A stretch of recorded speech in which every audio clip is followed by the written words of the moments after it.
All right, we're back here on Sportsline getting set for the Titans and the Chiefs. Saturday afternoon in Kansas City at 3:35, kick off the first game of Wild Card Weekend. The Bills get in thanks to the Bengals' late touchdown over the Ravens, so they will go to Jacksonville in the other AFC game. Obviously, the buys are the Patriots and the Steelers, who both went 13-3 this year. Patriots #1 overall seed in the AFC. Over in the NFC, Eagles, Vikings get your buys. And then you have Carolina and the Saints, which should be a really interesting game, a matchup of two NFC South teams there. And then the Falcons, last year's NFC champ, on the road Saturday night in Los Angeles. First playoff game back in Los Angeles with the Rams. That should be very interesting as well. I think the NFC playoffs completely wide open. A lot of people think it's a foregone conclusion. There'll be the Patriots and the Steelers in the AFC. I think the NFC, gosh, anybody who's in the NFC playoff wouldn't surprise me if they get to the Super Bowl. That's how wide open I think it is over there. Phone line's open, 737-7767, the number. We go back to the phones now. Say hello to Liam. Liam, thanks for the call. Happy New Year. Happy New Year to you. Yeah, I know Titans going to win, go to Kansas City and win that game. I'm confident. The thing bothers me is the NFL office. Why do they have to give the team with a good record a bye week when they know that the game is brutal? The other team is sitting resting, and then the team that wins is going to go back again and play. They know that they only play 16 games in the season, not 32 games. And at the same time, maybe the team with a good record is only playing the weak team that did not make the playoff. That's unfair. Well, the team with a bye week, they still have to play each other so nobody get an advantage. Well, I mean, the reason they do it that way is they want to reward the regular season. They want the teams that are the best teams to have an advantage. And the advantage is you don't have to play an extra game. You get a week off from the brutal regular season to rest up a little bit, and you only need 2 games. Like in the Patriots' case, they only have to win 2 games, which both would be at home, to get back to another Super Bowl. That's a huge advantage. Where the Titans, who are, the 5th seed in the AFC, in all likelihood have to win, well, they definitely have to win 3 games, and in all likelihood, barring a crazy turn of events where it'd be 5 versus 6 in the AFC Championship, all of those games will have to be on the road. So, I mean, there's a huge advantage to being a top seed in your conference or winning your division, and they want to reward those types of things. And so that's the reason. Whether it's fair or not necessarily, I don't know. I mean, you can debate that, but that's the reason. I understand that, but the thing is they play the field game. Maybe the team they play are the weak team. Yeah, well, I mean, I think also, and thanks for the call, Liam, I think the NFL's also hoping that there's no such thing as a weak team in the playoffs. You only have 12 teams in the playoffs in the NFL out of 32. Compared to some of the other sports, of hockey and basketball, you've got 16 teams in each. You talk about the NCAA basketball tournament where you got 64 teams in. There are a lot of tournament fields out there that are very, very extensive. The NFL isn't one of those. It's a 12-team field. There are a lot of decent teams in the NFL that don't sniff the postseason. And so they're hoping that there are no bad teams or no mediocre teams in the postseason. I think maybe, people will debate how good the Titans are, maybe debate how good the Bills are this year. But in the NFC, none of those teams are mediocre. All of those teams are good. And like I said, all of those teams could get to the Super Bowl.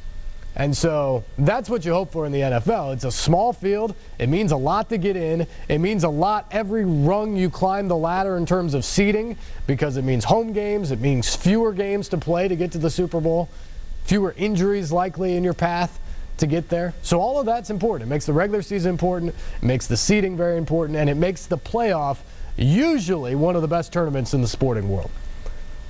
Back to the phones we go. Let's say hello to Joe. Joe, Happy New Year. Happy New Year to you. I can say one word, the reason Ohio State didn't make the championship, called Iowa.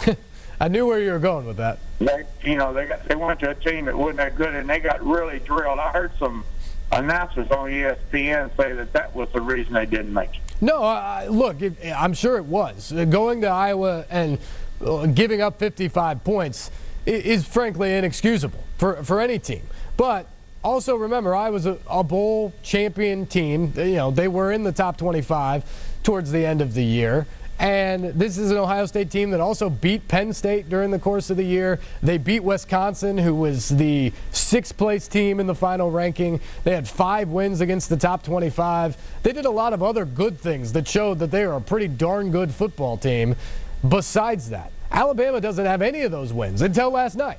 And so that's the thing. And you could argue, do you want to see what a team was at their absolute worst? Because that was Ohio State at its absolute worst, and it wasn't very good. Or do you want to see them at their absolute best? And I think we've seen Ohio State look pretty darn good. They looked really good against USC the other night, too. And so, you know, when it comes to a playoff, what are you at your best? That's what I want to know. But I think you're right. To your point, the thing that kept Ohio State out was a 31-point loss to Iowa. Who was the other team that beat them? They lost to Oklahoma, who was the number 2 team in the country. They scheduled themselves out of conference to play a very, very difficult game like that, and they lost. And, you know, that's another thing that I talk about when you talk about the value of the regular season. And I don't mean this as a shot at Alabama, because Alabama scheduled Florida State, who was supposed to be great, turned out not to be because of injuries. But what ended up happening is Alabama essentially played nobody in their non-conference and breezed through it. And then the couple games they had in the league that were difficult, almost lost at Mississippi State, almost lost to LSU, did lose to Auburn. Meanwhile, Ohio State goes out and schedules a team like Oklahoma and loses. And, you know, so essentially, yes, their conference loss is worse. But the thing that really penalized them is if Ohio State was a 1-loss team, even if the loss was to Iowa, they're in. You don't keep a Big Ten champion who would have been 12-1 at that point. Even if the loss was as bad as it was at Iowa, they're not out. They'd be in then. And so what really kept them out was the fact that they scheduled Oklahoma and lost.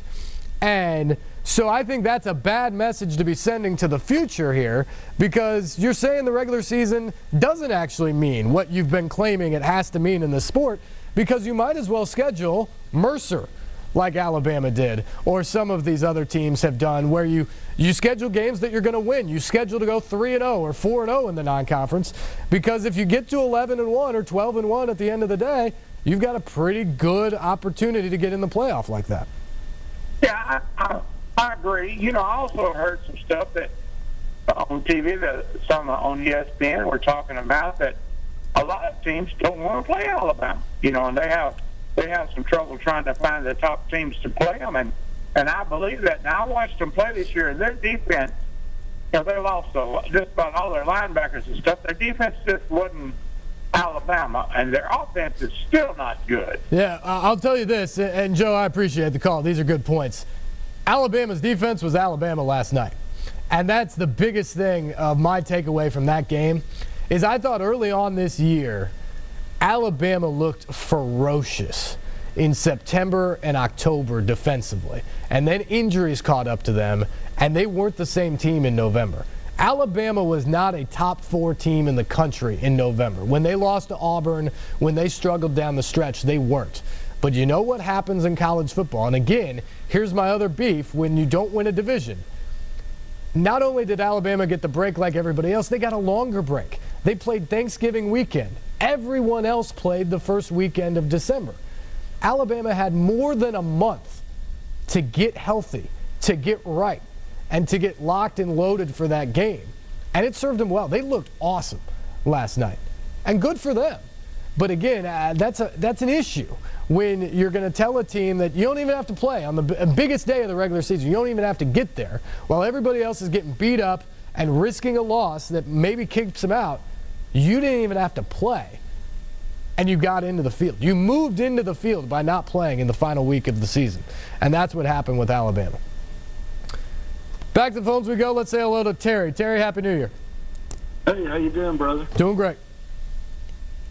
Hey, I'm trying to get back onto the Titans. Mm-hmm. And my thing about the Titans is the defense, even though the front line's pretty strong, the secondary still lacks the ability to, stop passes all year long. It seems like the quarterbacks were throwing passes, and the defensive backs were just playing catch-up, and with the exception of Byers, he was always trying to get his interceptions. But the rest of the guys, I don't know. I feel that on the secondary that they have to go. Well, they're improved, believe it or not, from a year ago, but they still finished 25th in the league, which isn't great.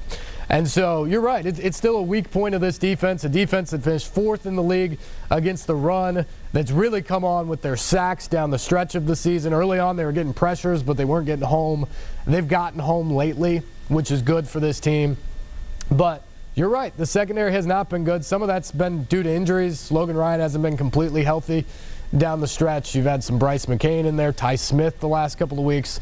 Those aren't necessarily the guys you expected at the beginning of the year. So, yeah, that's a wart that remains with this team. They're going to have to deal with in the playoffs and probably look to even bolster some more in the offseason. But I think what you have to hope for right now going into the playoffs is that pass rush continues to affect people. When they're able to get after quarterbacks like they did on Sunday against Blake Bortles and make him feel the pressure in the pocket. The first interception to Byard, he felt pressure and had to get rid of the ball. That was a terrible pass. But it was all because he felt pressure in his face and had to get rid of it. When you can get to him and get him on the ground, you start to feel that stuff. So the pass rush is huge, and then the ability to get turnovers. Down the stretch of this season, when the Titans have forced more turnovers than their opponent, they're winning. When they're not, they're not. That's a pretty simple thing that every coach always says, but that has absolutely been the case for the Titans as of late. And on Sunday, they got 4 big turnovers, 2 of them interceptions by Byard. You do that in the playoffs consistently, you're going to have a chance to win every game, if not a great chance to win every game. So that, to me, is the key for them moving forward here, at least for now, until you can reevaluate the positions in the offseason.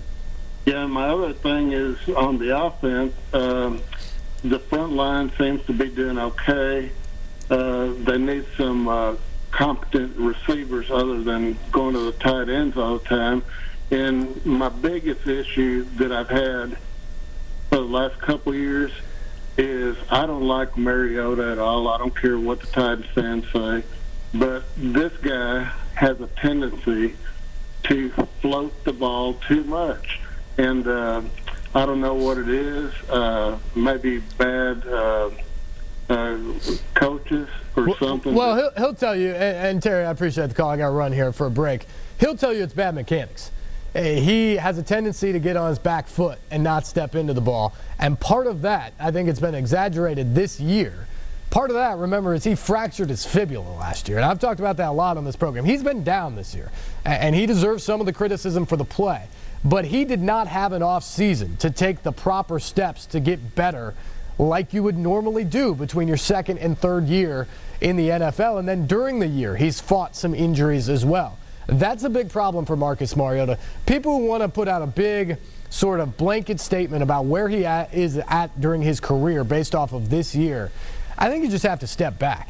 He was remarkably good. I mean, record level good as a quarterback on a pretty average team. First, well, a bad team and then an average team in his first 2 years in the NFL. Now this year he's got a team into the playoffs and he hasn't played well. That's a pretty good start to your career. And as Delaney Walker told me today, every quarterback has a down year here once in a while, and he got us into the playoffs during a down year. He's going to bounce back. He's going to be better. And the biggest thing is we have full trust in him. When we go into that game on Saturday, if he needs to make a play, we need a drive, we believe he's the guy to do it. That's key. And this postseason will be big for him. It will be great experience. And, man, if he can get a win on Saturday, a lot of people are going to be singing his praises around the league. All right, we got to take a break. We'll come back right after this.